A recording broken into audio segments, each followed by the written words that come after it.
नमस्कार, India voice देख रहे हैं आप। मैं हूं आपके साथ रिया डंगवाल। बुलेटिन की शुरुआत करेंगे बड़ी खबर के साथ। सबसे पहले बात कर लेते हैं राजधानी दिल्ली की। थोड़ी देर में संसद का बजट सत्र शुरू हो जाएगा। आज बजट पर दोनों सदनों में बहस होगी। इस दौरान लोकसभा में बजट पर आज से 20 घंटे तक चर्चा होगी। वहीं रेलवे, शिक्षा जैसे बड़े मंत्रालयों के लिए 5-5 घंटे समय निर्धारित किया गया है। बीते दिन वित्त मंत्री निर्मला सीतारमण ने बजट पेश किया था। आज थोड़ी ही देर में संसद का बजट सत्र शुरू होगा। इस दौरान बजट को लेकर बहस होगी। आज बजट पर दोनों ही सदनों में बहस होगी। इस दौरान लोकसभा में बजट पर बहस के लिए 20 घंटे का समय रखा गया है। 20 घंटे चर्चा होगी। वहीं रेलवे, शिक्षा जैसे जो बड़े मंत्रालय हैं, इस दौरान उनके लिए 5-5 घंटे का समय निर्धारित किया गया है। तो बीते दिन वित्त मंत्री निर्मला सीतारमण ने बजट पेश किया था। मोदी 3.0 का ये पहला पूर्ण बजट है। इस पर आज से सदन में चर्चा शुरू होगी। तो थोड़ी ही देर में संसद का बजट सत्र शुरू होगा। आज बजट पर चर्चा होगी। बजट पर चर्चा के लिए 20 घंटे का समय निर्धारित किया गया है, यानी 20 घंटे बजट पर चर्चा की जाएगी। रेलवे, शिक्षा जैसे जो बड़े मंत्रालय हैं, उनके लिए 5-5 घंटे का समय रखा गया है।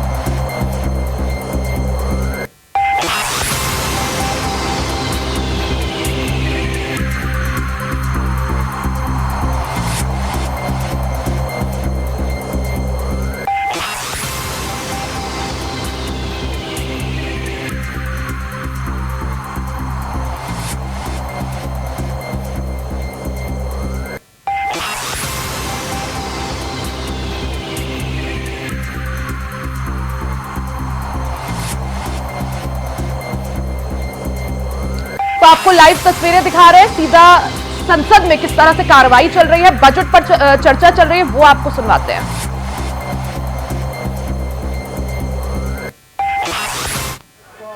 With the rest of the better off districts in the country, the theme in all these districts to make them rise above their backwardness is convergence, cooperation and competition. Convergence of all government schemes, whether they are state government schemes or whether they are government of India schemes. And then we have made one step forward and asked for cooperation between the state governments and the central governments, and thereafter we've had competition amongst all these 112 districts through a delta ranking system, whereby according to the baseline, the performance of each of these districts, how further it has gone up or down, has been decided. Now Andhra Pradesh had 3 districts which were in the list of 112 aspirational districts. However, 2 of these aspirational districts, namely Visakhapatnam and Vijayanagar, were bifurcated. And instead of Visakhapatnam, Aluri. आप सदन नहीं चलाना चाहते, प्रश्नकाल नहीं चलाना चाहते, सदन में नियोजित तरीके से गतिरोध करना ठीक नहीं है। और माननीय सदस्यगणों, संसद में प्रदर्शन करते समय इस बात का ध्यान रखना चाहिए कि किसी भी माननीय सदस्य को गेट पे आने पे गतिरोध पैदा नहीं होना चाहिए। मैंने बुलाकर भी चर्चा की है और ये उचित नहीं है, मुझे कई माननीय सदस्यों ने लिखा है।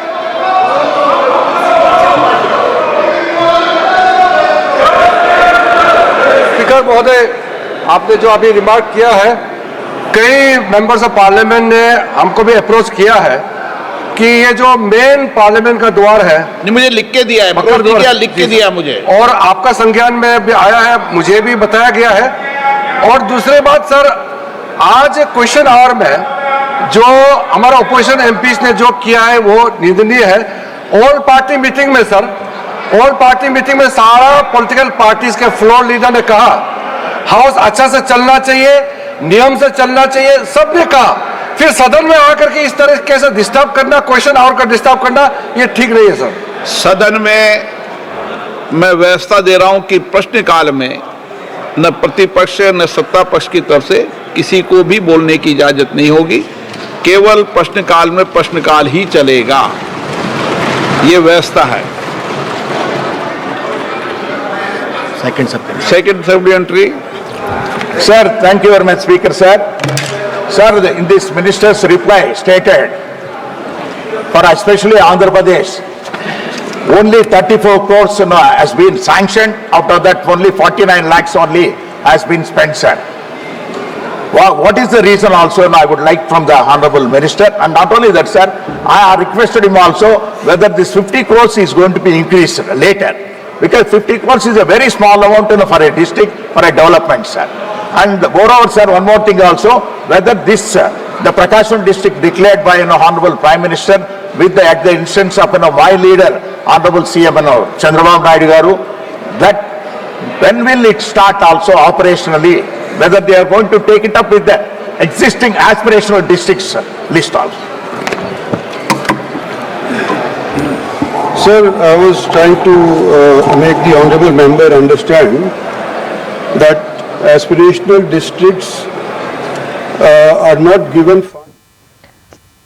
तो बजट पर चर्चा सदन में शुरू हो चुकी है। ज्यादा जानकारी के लिए सीधा रुख कर लेते हैं संवाददाता अजय चौहान का। अजय, जिस तरह से बीते दिन वित्त मंत्री निर्मला सीतारमण ने बजट पेश किया, अब आज से लोकसभा और राज्यसभा दोनों ही सदनों में बजट पर चर्चा शुरू हो गई है। क्या जानकारी इसको लेकर? ये बिल्कुल लगातार जिस तरह से कल बजट पेश किया गया था, बजट को लेकर के कहीं ना कहीं विपक्ष तो हंगामा रहा, लगातार उनका आरोप लगाया कि बीजेपी ने उन शासन राज्य को दिया जो उनके साथ है, उन्हीं को बेनिफिट कराएगी, राज्यों को कोई खास पैकेज नहीं दिया। तो इसको लेकर आज बहस चल रही है दोनों सदनों में, राज्यसभा में और लोकसभा में। आज कितने हंगामे के आसार? देखिए, आज सदन की जो कार्रवाई चल रही है, अलग अलग पक्ष और विपक्ष की बहस जारी हो रखी है, क्योंकि लगातार जो बजट को लेकर के बात करेगी कि रोजगार को बिल्कुल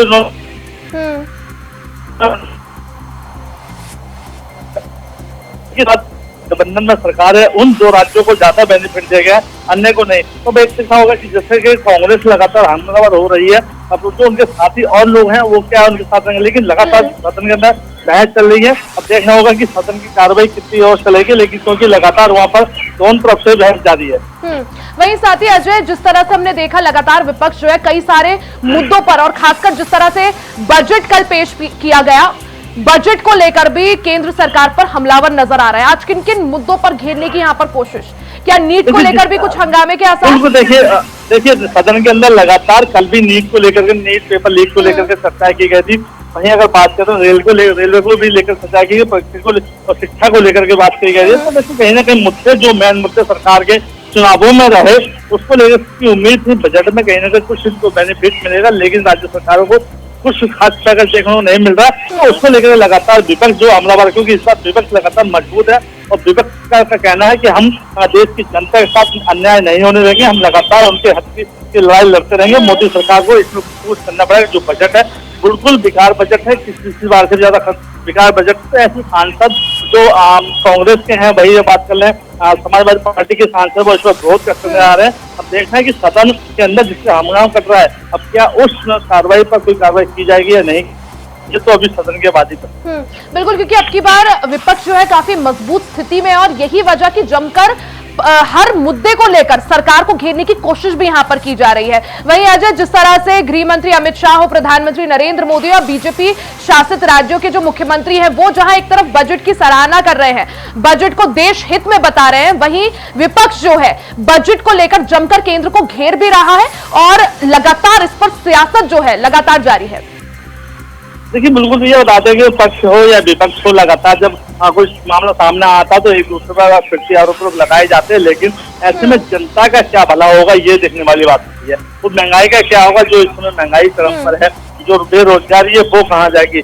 जनता के लिए सदन में बात जरूर उठाई जाती है, लेकिन उस सवाल का क्या जवाब जो एक दूसरे को लेकर सदन में पूरी कार्रवाई नहीं किया। तो ऐसे में मोदी सरकार को घेरने के लिए पूरा विपक्ष इस समय एक साथ है। वो चाहता है कि देश की जनता के लिए इसका काम होना चाहिए, जो बजट है उसको सही तरीके से सुधार आ जाए। जिस तरह से अजय बजट पेश होने से पहले लगातार यही कहा जा रहा था कि ये जो बजट है ये खासकर मिडिल क्लास के लिए है, या जो सैलरीड क्लास है उन पर फोकस्ड है।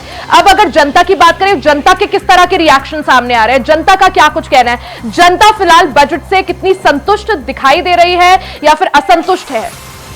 बिल्कुल, देखिए जनता का कहना है कि मिला जुला बजट है, कोई खास महंगाई पर कोई खास लगाम नहीं लगाई जा रही है। महंगाई जो पिछली सरकार में थी वही महंगाई इस सरकार में भी है। जो बजट दिया है वो सब देखना होगा कि जो बजट अभी पास कल किया गया है उससे आने वाले समय में कितना फर्क पड़ता है, रोजगार उसमें कितना मिलता है, जो मिडिल क्लास है वो कैसे अपना रोजगार बनाकर। जैसे टैक्स की बात है, टैक्स में कहीं ना कहीं छूट जरूर दी गई है, इसके अंदर काफी छूट का परसेंटेज दी गया। 3 लाख तक कोई यूज नहीं होगा, 3 से 5 लाख का 5% होगा। तो ऐसे कई मुद्दे सामने आए बजट में, लेकिन जो कई सारी चीजों की अजय कस्टम ड्यूटी भी घटाई गई है, जिससे मोबाइल फोन हो या मोबाइल फोन के चार्जर्स हो, कैंसर ट्रीटमेंट ड्रग्स हो, उनकी जो कीमतें हैं वो भी घटेंगी।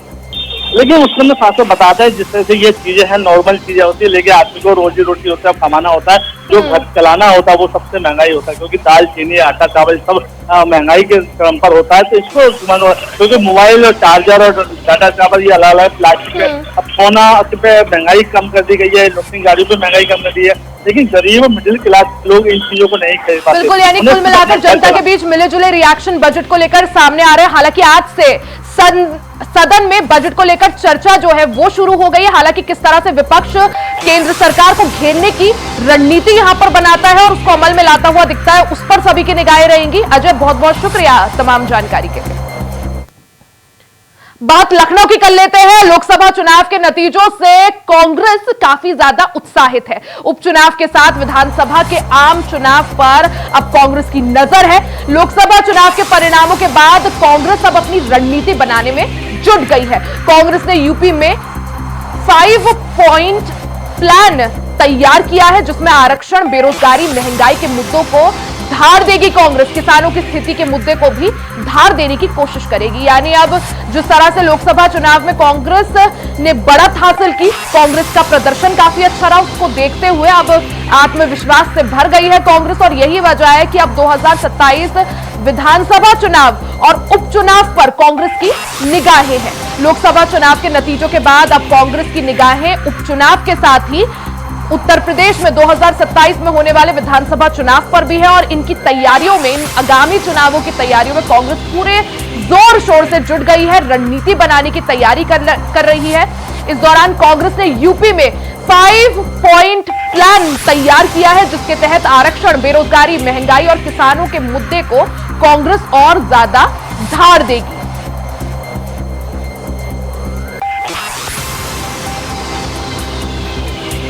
2019 में कांग्रेस को उत्तर प्रदेश की 80 लोकसभा सीटों में से महज 1 सीट हाथ लगी थी, महज 1 सीट कांग्रेस जीत पाई थी। वहीं 2024 की बात करें, कांग्रेस ने 2024 लोकसभा चुनाव समाजवादी पार्टी के साथ गठबंधन करके लड़ा था, जिसमें कांग्रेस और समाजवादी पार्टी दोनों को ही फायदा हुआ था। कांग्रेस 6 सीटें जीत पाई। जिस तरह से लोकसभा चुनाव 2024 में कांग्रेस का जनाधार उत्तर प्रदेश में बड़ा है, इसी चीज को देखते हुए कांग्रेस काफी ज्यादा उत्साहित है, काफी ज्यादा कॉन्फिडेंट स्थिति में है। और यही वजह है अब कांग्रेस की निगाहें 2027 विधानसभा चुनाव और अभी कुछ ही महीनों बाद होने वाले उपचुनाव पर है। ऐसे में आपको बता दें कि उत्तर प्रदेश की 10 विधानसभा सीटों पर उपचुनाव होना है। कांग्रेस की निगाहें अब उपचुनाव और आगामी विधानसभा चुनाव पर हैं और इसी को देखते हुए कांग्रेस अब तैयारी में जुट गई है। कांग्रेस ने नया एक्शन प्लान तैयार कर लिया है, जिस प्लान को कांग्रेस ने 5 पॉइंट प्लान नाम दिया है। यानी अब कांग्रेस इन 5 बिंदुओं पर आगे बढ़ेगी, जिसमें आरक्षण, बेरोजगारी, महंगाई और किसान के मुद्दे शामिल हैं। ज्यादा जानकारी के लिए सीधा रुख कर लेते हैं संवाददाता कृष्णा मिश्रा का। कृष्णा, जिस तरह से लोकसभा चुनाव में कांग्रेस काफी ज्यादा बेहतर प्रदर्शन में नजर आई 2019 के मुकाबले, क्योंकि 19 में महज 1 सीट जीत पाई थी, ऐसे में अब कांग्रेस काफी ज्यादा कॉन्फिडेंट स्थिति में है, ऊपर से समाजवादी पार्टी का भी साथ है। अब कांग्रेस की निगाहें आगामी चुनावों पर है, चाहे वो उपचुनाव हो या विधानसभा चुनाव हो। ऐसे में कांग्रेस का क्या एक्शन प्लान, क्या नई रणनीति? देखिए भैया, जिस तरीके से जो है लोकसभा चुनाव 2024 का रिजल्ट आया है, उसके बाद से लगातार ही कांग्रेस पार्टी जो है आने वाले चुनावों को लेकर फोकस कर रही है, क्योंकि कांग्रेस पार्टी इंडिया गठबंधन जिस तरीके से जो है अपना रिजल्ट उसने दिया है और रिजल्ट में जो है उत्तर प्रदेश में उसको जहाँ 1 सीटें थी वहाँ इंडिया गठबंधन के साथ आने को लेकर जो है लगभग 35 सीटें जीत कर जो है समाजवादी पार्टी और कांग्रेस पार्टी गठबंधन के साथ जो है एक मजबूत स्थिति में उत्तर प्रदेश में आए हैं। तो उत्तर प्रदेश में 10 सीटों पर उपचुनाव भी होना है, जिसको लेकर जो है कांग्रेस और समाजवादी पार्टी दोनों पूरी तरीके से तैयार है। और कांग्रेस का कहना है कि जिस तरीके से उसने जो है लोकसभा चुनाव में किसान, रोजगार और जो है संविधान को खतरे में बताते हुए जिन मुद्दों के आधार पर उसने चुनाव लड़ा था, वही मुद्दे उसके आगामी चुनाव में भी रहेंगे। और भारतीय जनता पार्टी को लगातार जो है वो इस तरीके से भारतीय जनता पार्टी उत्तर प्रदेश और देश की राजनीति कर रही है, उसका हार का ही सामना करना पड़ेगा, ऐसा कांग्रेस नेतृत्व का कहना पड़ेगा। यानी जो आरक्षण, बेरोजगारी, संविधान, महंगाई और किसान, ये वो वही 5 मुद्दे थे कृष्णा, जिन मुद्दों के तहत 2024 लोकसभा चुनाव भी लड़ा गया था। यानी मुद्दे वही रहेंगे, बस इन मुद्दों को और ज्यादा धार देने की कोशिश की जाएगी और जनता के बीच पहुंचने की कोशिश। जी बिल्कुल भैया, इस मुद्दे को और धार दिया जाएगा। इसी को लेकर आज जो नेता विपक्ष हैं राहुल गांधी, वो किसानों से भी मुलाकात कर रहे हैं और किसानों की जो तमाम ऐसी जो परेशानियां हैं उसको सदन में भी उठाने का काम करेंगे। साथ ही साथ कर्जमाफी जैसे मुद्दे को लेकर भी किसान लगातार जो है कांग्रेस पार्टी के संपर्क में है, क्योंकि कांग्रेस पार्टी पूर्व में जो है ऐसे फैसले लिए हैं जो किसानों की कर्ज माफ किए हैं। जो आरोप कांग्रेस पार्टी भारतीय जनता पार्टी पर जो है लगाती आई है कि भारतीय जनता पार्टी सिर्फ और सिर्फ उद्योगपतियों की पार्टी है, उद्योगपतियों के कर्जे माफ करना जानती है, तो वहीं पर कांग्रेस ने धरातल पर आकर किसानों के कर्ज माफ किए हैं।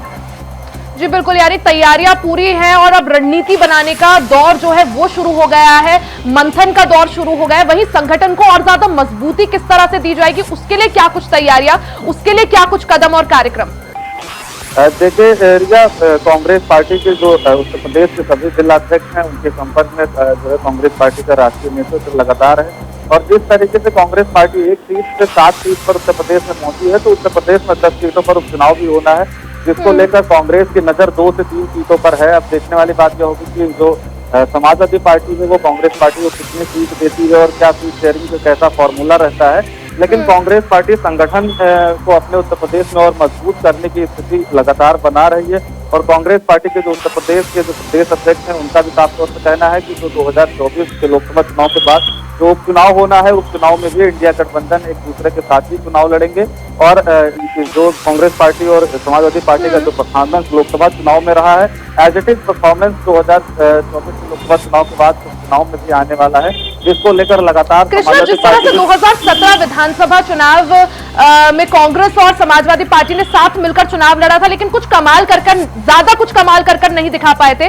अब की बार क्या माने, उपचुनाव में जिस तरह से सीट शेयरिंग को लेकर बात बनती हुई नजर आ रही है, शायद जो है ज्यादातर पॉसिबिलिटी है कि उपचुनाव साथ मिलकर लड़ेंगे। क्या माना जाए, क्या विधानसभा चुनाव 2027 भी साथ मिलकर?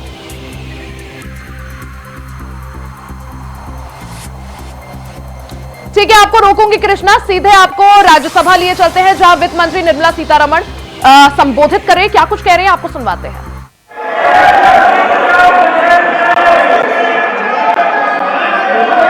That thing will go on record.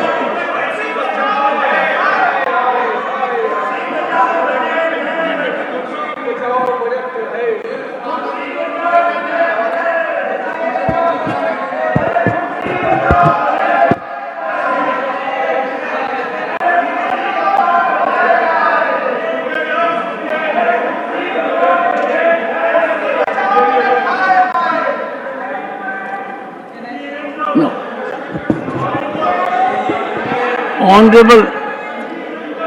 Honorable member.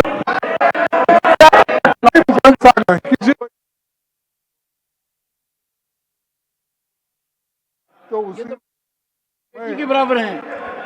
मैं अपनी ये तो बात आपकी रख बेटी रहा के हूं। बराबर हैं। तो इसीलिए सर मैं कंडम करता हूं, अगर आप जिस जगह अपोजिशन पार्टी चुन के आ गई, जिस जगह आपको निग्लेक्ट किया गया है या लोगों ने नकार दिया आपको, उस जगह कुछ नहीं मिला।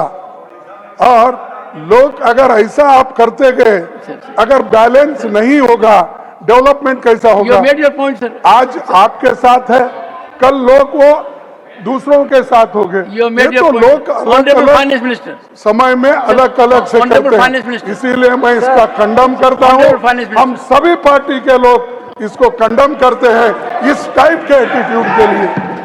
Sir, Honorable Finance Minister. sir, thank you for giving me an opportunity to respond. Much before I respond, they would Honorable like to make Finance a lot of noise and go away. in the true spirit of democracy. They don't even want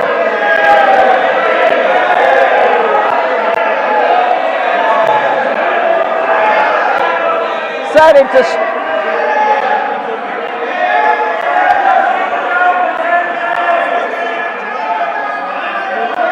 Nothing will go on record.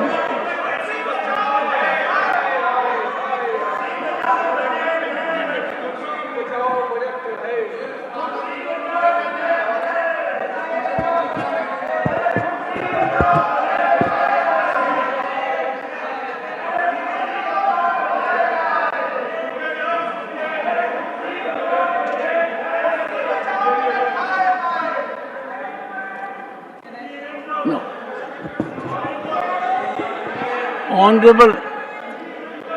Honorable members, please.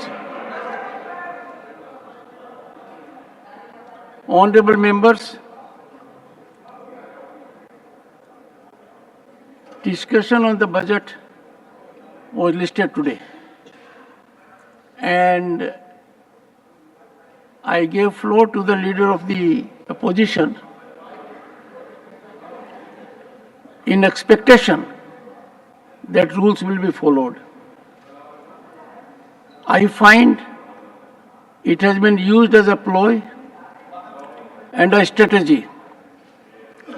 Honorable members, I strongly plead with you, democracy will be seriously threatened if disruption and disturbance are weaponized as a political strategy, as has been done now. Parliament is citadel of constitutional and democratic values and liberties. I am aghast, as a matter of fact, when during the day and days following, we'll have ample opportunity to reflect on the budget presented by the Honorable Finance Minister. There was absolutely no occasion, justification, even remotely, to avail the facility accorded by me for this purpose. I cannot persuade myself but to take serious exception to this unwholesome practice adopted by a senior member, leader of the opposition. I will call upon leaders of the parties to soul search, and my reflections about Rule 267, that in more than 3 decades it has been availed only for half a dozen occasions. And every day of the sitting, I get number of such requests. It is being taken as a routine exercise, as a habit. It has reduced itself to a farcical exercise. In spite of my serious observations yesterday, since no focus has taken place, I have again uploaded the same on your portal, Honorable Finance Minister, to the observations made. So thank you very much for giving this opportunity, although it is unfortunate that the opposition, particularly a senior leader of the opposition, Shri Mallikarjun Kharge, who stood up to say his views on what he heard of the budget yesterday. I would think, and maybe it's a bit too much to expect, that in the honor of democracy, at least the opposition would have stayed here to listen to what I have to respond now that the leader of the opposition raised issues on the budget which was presented yesterday and tabled in this house yesterday. Just to the point that he raised, that I have not named many states and probably spoke about only 2 states. There are a few points which I have to table here with your permission, voice here with your permission, as to what happens in a speech. Congress party has been in power for a very long time in this country. They presented so many different budgets, and they would know clearly that in every budget, you don't get an opportunity to name every state of this country. I'll take this example. Between vote on account, which was presented on 1st February this year, and now the full budget which was presented yesterday for this year. I have not named very many states, but let me take the example of Maharashtra, for instance. Between vote on account and yesterday's budget, in vote on account and in yesterday's budget, I had not named Maharashtra. I'll take it as an example. Cabinet has, under the leadership of Prime Minister Modi, passed a very important decision. It has taken the decision to set up a very big port in Vadavan in Maharashtra. Did Maharashtra get ignored because I did not mention the name of Maharashtra? 76,000 crores have been announced for that project. Maharashtra's name was not taken in the vote on account, nor was it taken yesterday, but does it mean that we've ignored Maharashtra? And I can take the name of so many other different states where we had major projects, one. And second, if the speech does not mention the name of a particular state, does it mean that the schemes of the Government of India, the programs of Government of India, the externally aided assistance which we obtain from the World Bank and ADB and AIB and so on, institutions such as that, don't go to these states? They go as per a routine, and actually the expenditure statement of the government, the department-wise allocation of the government, clearly item-wise mentions all this. This is a deliberate attempt, and I'm saying this with responsibility. This is a deliberate attempt of the opposition parties led by the Congress party to give an impression to the people, oh, nothing has been given to our states, it's only been given to 2 states. I would challenge the Congress party for all the budget speeches that they've delivered, that in each of the budget speeches, have they named every state of this country? This is an outrageous allegation.